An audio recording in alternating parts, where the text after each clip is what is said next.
Have you seen those beautiful fold-out cards and you've thought to yourself, I don't know if I could do something like that or create something like that? Or maybe you like dimension, but something that you can easily mail in a regular envelope. Today I'm going to share some of the techniques using the new fold-out cards. They're available in different sizes. Isn't this beautiful? You can do so many different things with this. We're going to step you through some very simple, easy steps that will get you creating these beautiful fold-out cards in no time.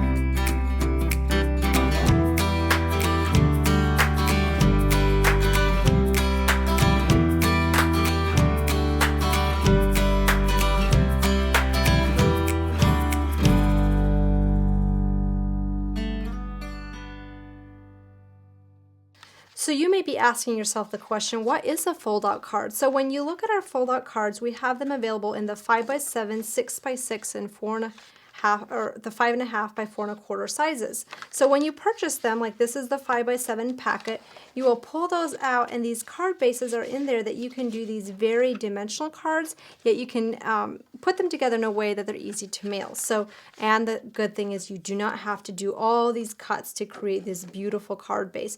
So the very first thing when you pull it out of the packet is you want to fold it. So you're this will be the left side of your card that opens like a traditional card front would. The next side will go left and then back to the right. So you'll just kind of have the first flap go to your right, back left, and just kind of have a zigzag back and forth. The next step, all you have to do is just add your pattern papers. But what you'll want to make sure you have is the classic Border Basics dies, the delicate Border Basic dies, and I would really highly recommend the Elegant Border and Fleur Border Basics as well. This will make that you have all those dies that perfectly coordinate with the fold-out cards. So you may be asking, well, how do I use this die, cut it out, and don't chop the card panel in half? So what you're going to want to do, I'm going to show you two different options. You can pick which one you prefer. Take this die, which perfectly matches with this edge, and just line it up with the edge of the card base. So you can flip it around. You can see, okay, that matches up perfectly. And then all you need to do is just press that tape down on the front.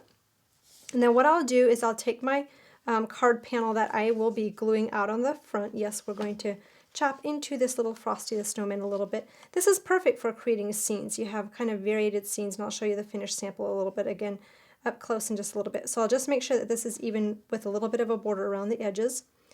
These cards are available in white, black, or Kraft, so you have your choice. So we'll just run this through the machine. Now, this is a large card. If you do not have a machine that is this wide, I would definitely recommend making sure that you have a machine that is 7 inches or wider. This one's only 6 inches, but we're going to show you a little trick. So what you're going to do is you're going to lay this onto your die cutting machine, and you see how naturally this die would cut into the other part of the card. We're just going to make that the top plate is not covering this part of the die, so it won't cut into that other piece. So we're just going to go ahead, run that through, and that will just cut that out for you, and we'll have our first piece cut. So you see how this is longer? You can even just, back it right back through.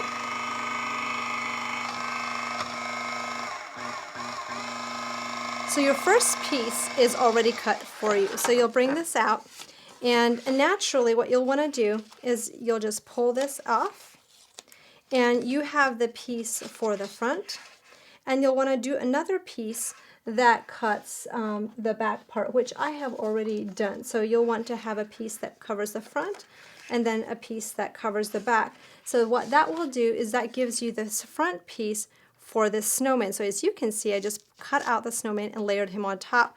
The back, I did another scene. So this kind of just opens up and has that continuous scene that's very interactive with just a bunch of decorative papers, a couple stamps and dies. So we'll show our different step of how you can cut out these borders as well. There's another option that you can just remove the paper and run it through by itself. So what you'll want to do is just set your die on the inside just like we did for the first one, and I like to flip it on the opposite side so I can make sure that it is even with the cut line so we have more accuracy. So I'll just pop that down, and press the tape down. So what I'll do next is I'll just bring this paper that we want to cut through, and I will layer it so that it's even with my card base here on the back, and I'll just close this panel. I'll press that tape down on the top, and we're going to just pull this base piece off, and we're going to run that through our machine. That came loose just a little bit. I just popped it up, and I think that will be okay. You may, if that happens to you, you may want to just double check it. So now, instead of having it on the card base, you can just run that through on its own. So if you don't have that machine that is 7 inches or larger, especially if you're using the 5x7 cards, you can do this option as well. So there's multiple ways you can work with this. So you can just experiment and see what works best for you. So this just pops right out, and you have these pieces cut out that you can quickly add to your cards. Now what I like to do is just cut out all my panels first. I have a bunch of these panels. These were from the Celebrate the Season Christmas paper. So this one, I believe it's Celebrate the Season. You may want to double check me online on that one. So I just wanted to create that beautiful snowman scene, but you'll see that that kind of flattens out, and you'll have those beautiful scenes that really just say a story as you open the card. In the 6x6, we enclosed a little surprise for you. It's a pre-cut shadow box frame that is very easy to assemble, so I'm going to show you that as well.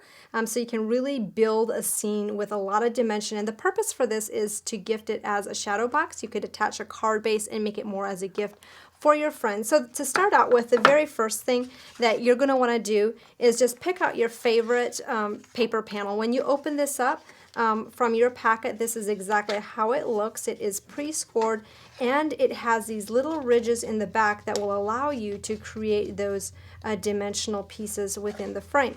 So the first thing you're going to do is just take your glue. I cut out a 6x6 inch piece from the paper collection, and I'll just add some glue around the inside of this frame.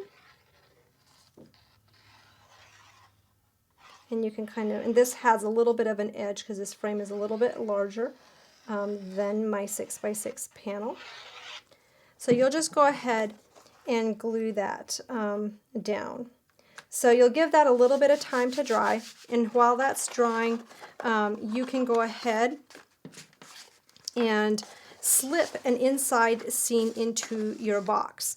So I chose to do this scene because this opening will be cut open.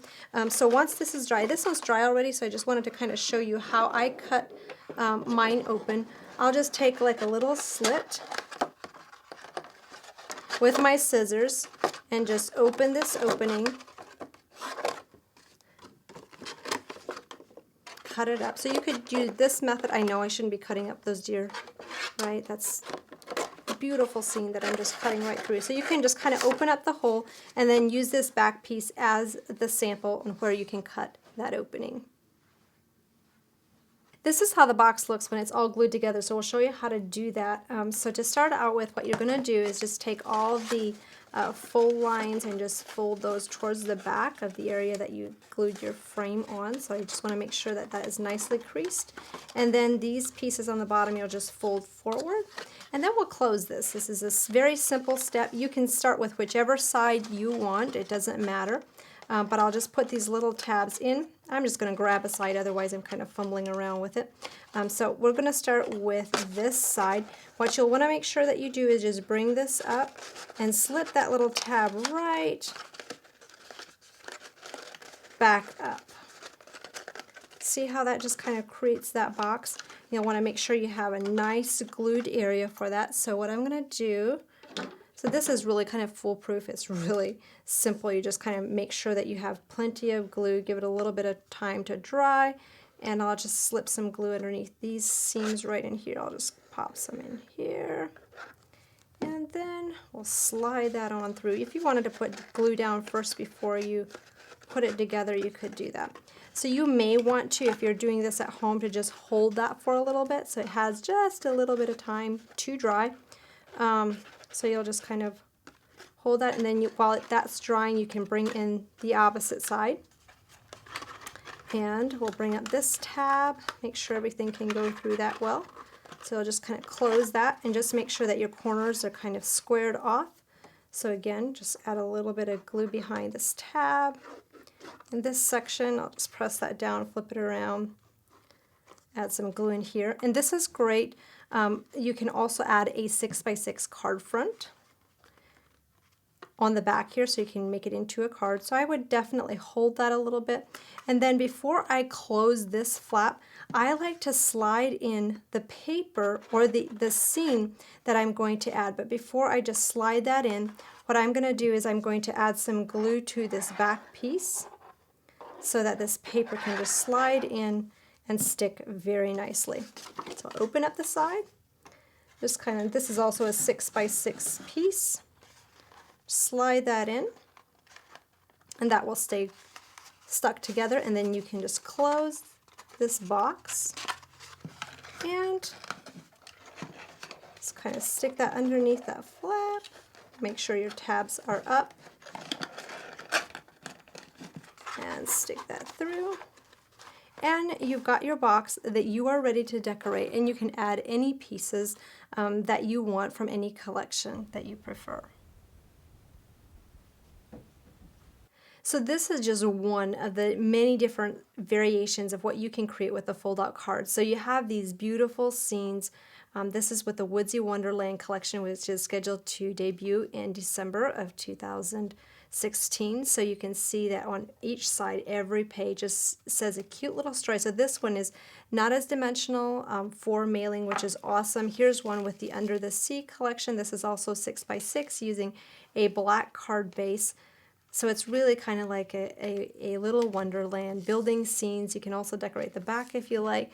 So another option I like is just taking the A2 size, which is your 4 1/4 by 5 1/2, and using it in the center of a card. So you can really do some fun interactive things. This is another card that is more simple, yet very delicate, just using a couple dimensional flowers, your background papers, and just creating that dimensional card. You could add photos. You could really just add a very, very fun touch for your friends and family. So here again, you have those beautiful, beautiful fold-out cards. There's a lot of different ways. Some of the design team members also kept some layers glued together, so it creates a little bit more dimension in your card. So your creativity is endless on these. This is another one that some of these layers were kept glued together if you're just hand giving this project. This is really an inspirational one with the scripture verses added to that one.